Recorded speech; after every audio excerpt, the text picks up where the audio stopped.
que foi uma pergunta muito interessante da galera, porque as pessoas sabem que você fala muito de vendas. Aham. A gente entende, principalmente, eu venho falando já há muito tempo, e principalmente com a química do Vence, e ainda de uma maneira muito mais gostosa e muito mais produtiva pra galera. Mas a pergunta que veio foi o seguinte: Flávio, porque é assim, é impressionante, e essa pergunta eu me identifiquei da pessoa. É impressionante como, por exemplo, o que eu recebo de caixinha de perguntas, no sentido, assim, pra mim, Caio, eu sou arquiteto, eu preciso aprender a vender? Ou até às vezes tá com dúvida do programa Vendes. Caio, eu sou advogado, vende-se pra mim? Aí a pergunta que apareceu foi o seguinte: por que as pessoas acham, ou a maioria, ou uma hipótese aqui que eu tô falando, que aprender a vender é algo, parece que, exclusivo pra alguém que tem um cartão de visita escrito vendedor? Você já percebeu isso, cara? Já. Você sente também na sua caixinha de perguntas quando você fala... Recebo essas mesmas perguntas. E eu fico meio que, cara, será que a galera ainda não entendeu, né? Porque eu do outro lado daqui, só existe uma profissão no mundo. Mas por que você acha que existe essa visão de aprender a vender? É aquela figura pra quem tem um cartão de visita que tá escrito embaixo, vendedor. Ou... Cultural, né? É um déficit muito grande cultural que nós temos no mundo, não é só no Brasil não, tá? As pessoas não se dão conta que elas vendem, independentemente de terem um cartão de vendedor ou não. Todo mundo vende, não é? Você, quando é um designer e você vende o seu serviço para uma empresa, a empresa vai contratar ele vai negociar o salário dele, isso é vendas. Ele vendeu o serviço dele. Uhum. Ele vendeu a especialização dele para aquela empresa específica num determinado tempo para o qual foi contratado. Isso é venda. Você, quando vai buscar participar de um processo seletivo, é venda. Você precisa se vender para ser contratado. É verdade. Não é verdade? Você, quando trabalha numa determinada função, você precisa se vender para ser promovido. E essa venda passa pelo seu resultado, o seu comportamento, como você se relaciona com as pessoas, os soft skills, né, que estão cada vez mais valorizados nas grandes empresas. Você está se vendendo. Uhum. Vendas não é apenas uma atividade de um vendedor ou de um empreendedor. Quando você se torna empreendedor, e aí não precisa ser alguém que tem um CNPJ de uma indústria ou uma empresa, mas também um arquiteto. O arquiteto vende, tem que vender os projetos dele, ele tem que vender a sua própria imagem, tem que vender o seu conceito. Não é? Ele tem que se vender para um determinado público, um determinado nicho. Isso não é aleatório. Então não basta a pessoa saber usar AutoCAD e ter muito boas referências, ter uma visão artística apurada, ser ousado nos seus projetos, se esses projetos ficarem guardados e encalhados dentro da gaveta. Eles precisam ser vendidos, né? Então, aquele mito do produto bom se vende sozinho, que eu ouvi você falar e você bate muito nisso, não é verdade. Isso inclui o trabalho de um arquiteto, de um advogado, de um dentista, de um médico. Eu recebo direto esse tipo de pergunta.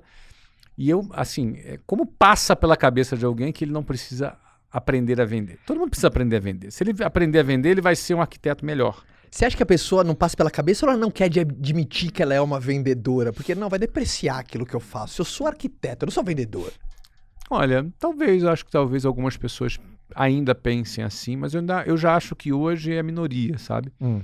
Eu já acho que hoje o arquiteto, o engenheiro, o advogado, o médico, o dentista, ele já entendeu que ele precisa empreender a carreira dele, sabe? Principalmente aquele cara que optou a ter o seu consultório, ter o seu escritório, ser um profissional liberal. Ele já entendeu que ele precisa se alavancar. Ele não sabe ainda, em geral, como fazer isso. Mas o que eu tenho percebido é que nos últimos 10 anos, e aí eu me sinto muito feliz em ter dado uma pequena contribuição para isso, é que eu percebo que diminuiu um pouco o preconceito com vendas. Diminuiu um pouco. As pessoas perceberam que para alimentarem a sua ambição, o seu desejo de crescer, seu desejo de comprar um carro novo, uma casa nova, ter uma vida mais próspera, isso é algo legítimo, acho que todo mundo tem o direito de querer ter uma vida mais próspera. As pessoas já perceberam que precisam vender. Então, ela pode até não gostar de venda. Ela pode até achar, não, é um mal necessário. Já é uma evolução. Se achar que é um mal necessário, é que já evoluiu. Você entendeu? Agora... Pelo menos sabe que é importante, né? Isso, mesmo que não goste. Perfeito. Mais que isso, ela pensa assim, pronto, eu preciso de um sócio que precisa vender. Já é uma evolução. Legal. Ou eu vou contratar um time de vendas. Opa, já é uma evolução. Agora, a grande questão é como?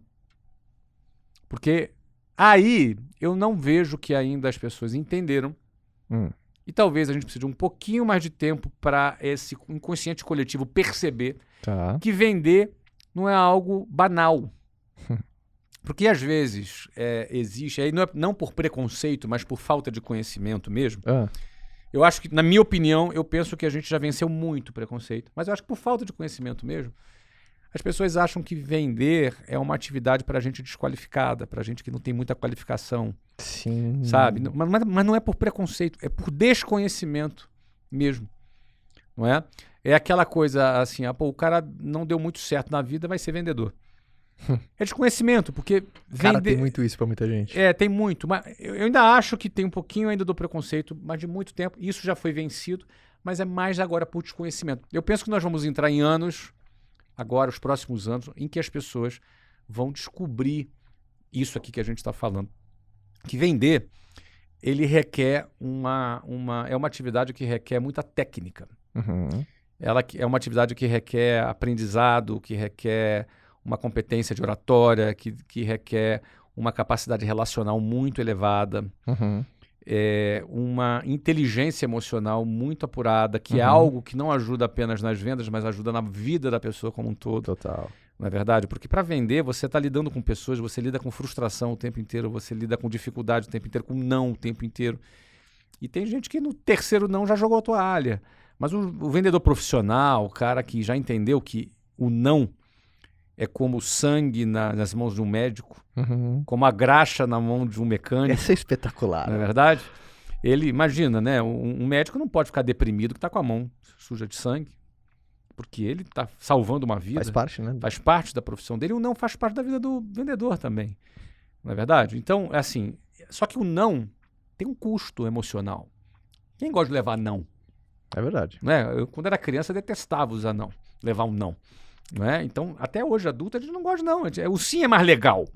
Só que para a gente chegar no sim, vai ter que passar por vários nãos. Isso requer uma capacidade emocional, porque o cara leva não um dia, um mês, um ano, 10 anos, você percebe? Essa capacidade emocional não é fácil. Isso é outra parte do dia a dia do vendedor. Então, as pessoas começam a perceber que precisa vender. E detalhe, como você disse, ela não precisa ser um vendedor para vender. Ela precisa ser alguém que entendeu processos de vendas. Isso. E aí ele percebe, uau, eu vou ser um médico que entende de processos de vendas, logo eu vou faturar mais.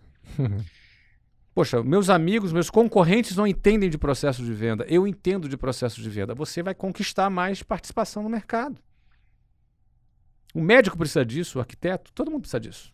Pô, aprender isso é um espetáculo, é uma evolução do mercado.